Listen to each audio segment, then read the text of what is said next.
Wow, andito. Hello! Good afternoon, everybody! I'm here again, Kikay Karengkeng, ang alembong na kusinera. Fashionable, pati ang shoes.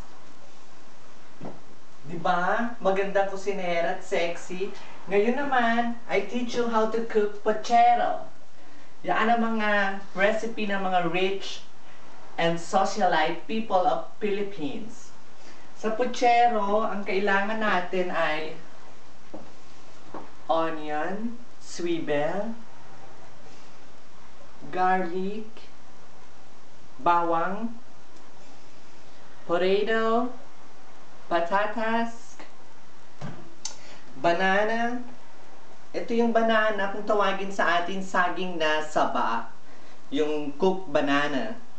Ngayon, social ang banana dito sa Germany. Hindi ko alam kung saan sila galing, pero ano siya, Dole. Yung gumagawa ng pineapple, Dole banana. So, mais. We need corn, sweet corn. Ayan, mais. Tapos, karne ng baka. Yung may mga taba-taba siya ng konti.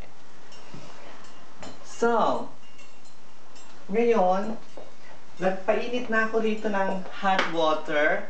Palalambutin ko muna yung baka bago ko siya hihiwain.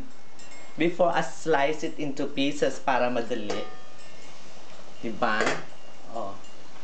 Ngayon nilalagay ko na yung baka sa kumukulong tubig. May mga buto-buto yan para masarap. At saka kailangan ng baka pakukuluan mo ng matagal para malambot. Para lumambot siya ng gusto. Diba? Para, ano siya. Kaya ngayon matututunan nyo naman how to cook pochero. Because pochero is, masarap siya kainin pag malamig, pag bumabagyo sa Pilipinas. Yan. So, pakuluan ko muna yung baka. At later, babalik kami ulit ni Manang. See you later. Bye-bye.